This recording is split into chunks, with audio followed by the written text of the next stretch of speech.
اللهم صل على سيدنا مولانا محمد وعلى آل سيدنا مولانا محمد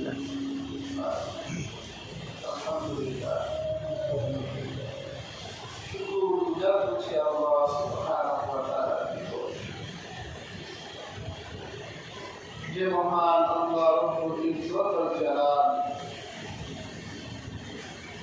পবিত্র জুমার দিন আপনাকে এবং আমাকে জুমার ঘরে আসার বসার শক্তি দান করেছে সে মহান আল্লাহ রব্বুল ইজ্জত ওয়াল জালালের নিকট আলহামদুলিল্লাহ। হাজির আল্লাহ তাআলা বলেছেন আল হাজ্জু আশহুরুম মা'লুমাত, হজের নির্দিষ্ট কয়েকটি মাস। বর্তমান আমরা জিলহজ বলি, যুলকআদা শেষ দিকে অবস্থান করেছি। জিলহজ হজের মাস সমাপ্ত। গোটা পৃথিবী থেকে মুসলিম পরিচয় বিত্তবান সম্পদশালী সুস্থ বালে আকের ইব্রাহিম আলাইহিস সালামের তাকে সারা দিয়ে তারা পুণ্যভূমি মক্কা শহরে একত্রিত হয়েছে। কারণ রাসূলুল্লাহ বলেছে মাকবুল হজ, অর্থাৎ যার হজ কবুল হবে তার প্রতিদান আল্লাহ জান্নাত দিবেন। সুবহানাল্লাহ। কাজী হাজির জীবনে একবার হজ ফরজ, যারটা কবুল হবে সে জান্নাতে চলে যাবে। এই মাসটির রয়েছে মর্যাদা। আল্লাহ কোরআনে সূরাতুল ফজরে পছন্দ করেছেন ওয়াল ফাজর ওয়া লায়ালিন আশ, ফজরের কসম, সকালের কসম, আর 10 রাতের কসম। মুফাসসিররা বলেছেন এই 10 রাত হলো জিলহজের প্রথম 10 রাত। হাজিরিন,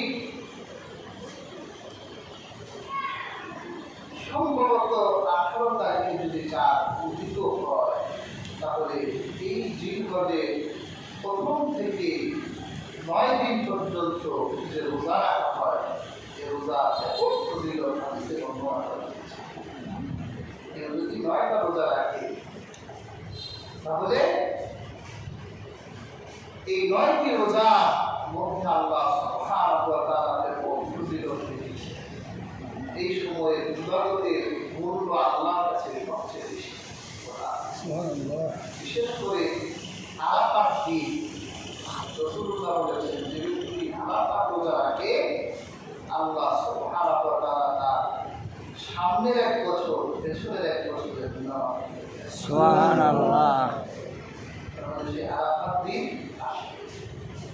রাসূল বলেছে তোমরা যারা কুরবানির নিয়ত ইচ্ছে করো তোমরা জিলহজের প্রথম তারিখ থেকে 10 তারিখ পর্যন্ত চুল কাটবে না, নখ কাটবে না।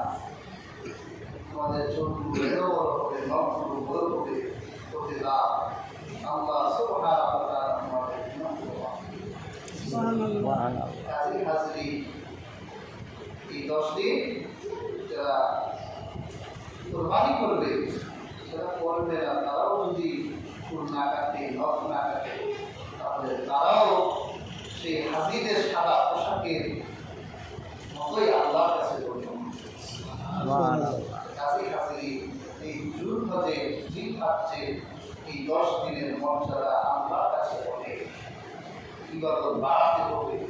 নামাজ বাড়াতে হবে, রোজা বাড়াতে হবে, সাদকা বাড়াতে হবে, কারণ অন্য সময়ের চেয়ে এই 10 দিন আল্লাহর কাছে খুব দামি।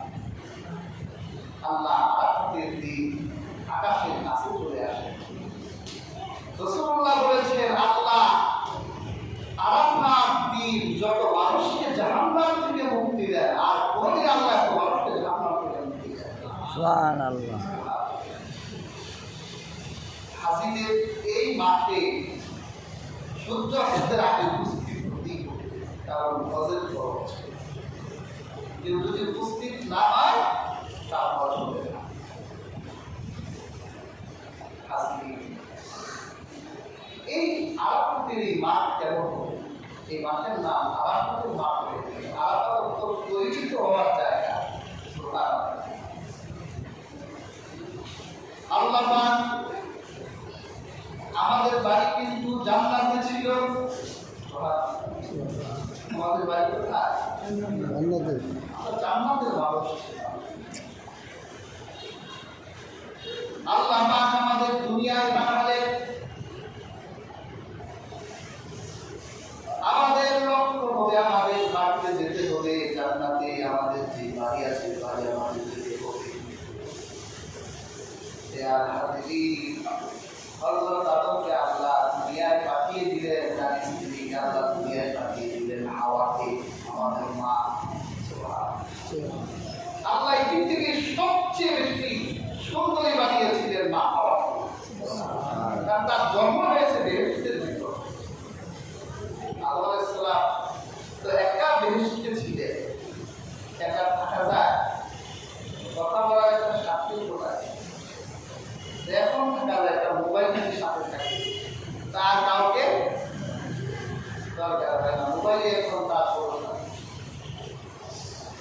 হযরত আদমের বেহেশতে তো মোবাইল নাই। হযরত আদমের মনটা যেন কেমন কেমন। হযরত আদম বেহেশতের ভিতর আল্লাহ হযরত আদমকে ঘুম দিলেন।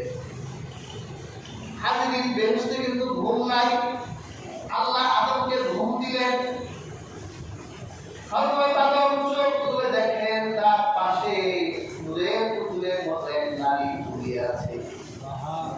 হযরত আদমের মনটা যেন ওই নারী থেকে ছুটে যাচ্ছে, কারণ ওই নারীকে হযরত আদমের পাথরের হাত দিয়ে বানিয়েছে। দেখেনই তো অংশ ছুটে যাচ্ছে। আল্লাহ বলে, আদম এখন এর ঝোঁক ভালো না, আমি তোমাদের মধ্যে বিয়ে দিব। বিয়ের আগে কিছু হবে না, আর আমরা এখন বিয়ের আগেই সব করি, ঠিক না? তারপর বিয়ের করা ভালো লাগে না, বউ বা সিপাহী নম্বরের শয়তান, তার বিয়ের আগে জানতাম সংসারা। আল্লাহ রাব্বুল আলামিন বলে, আদম আমি তোমাদের দুজনের মধ্যে বিয়ে দিব। আল্লাহ তাআলা বিয়ে দেন। আল্লাহ রাব্বুল আলামিন খুতবা করালেন জিবরীলকে দিয়ে। তাফসীরের কিতাবে এসেছে আল্লাহ আদমকে বলল, আদম মওলানা দিতে বলে। আদম বলে, আল্লাহ মওলানা কিভাবে দিব? আল্লাহ বলেন, হযরত আদম তুমি আমার নবী মুহাম্মদ রাসূলুল্লাহর দরুদ পড়ো। আমার নবীর উপর দরুদই হচ্ছে তোমার বিয়ের মহর। আদম হাওয়ার বিয়ের বৈধ হয়েছে আমার নবীর দরুদের উপর। আমরা দরুদ করতে চাই না, রহমতের নবীর সাথে দরুদ পড়লে আদমের মোহর আদায় করবে। বেয়ার হাজরিন, আল্লাহ বললেন, কুলনা ইয়া আদম উসকুন আনতা ওয়া যাওজুকাল জান্নাহ ওয়া কুলা মিনহা রাগাদান হাইতু শি'তুমা। আদম তুমি আর তোমার বউ এবার জান্নাতের ভিতর যেদিকে মন চায় সেদিকে ঘুরো, যা মনে চায় তাই খাও, আমাদের অভাব নাই, যা চাইবেন তাই পাবে। আল্লাহ আদমকে বলল, আদম ওয়ালা তাকরাবা হাযিহিশ শাজারা, ওখানে একটা গাছ আছে, গাছের কাছে যেও না। হযরত আদম তুমি যদি গাছের কাছে যাও জালেম হয়ে যাবে। হযরত আদম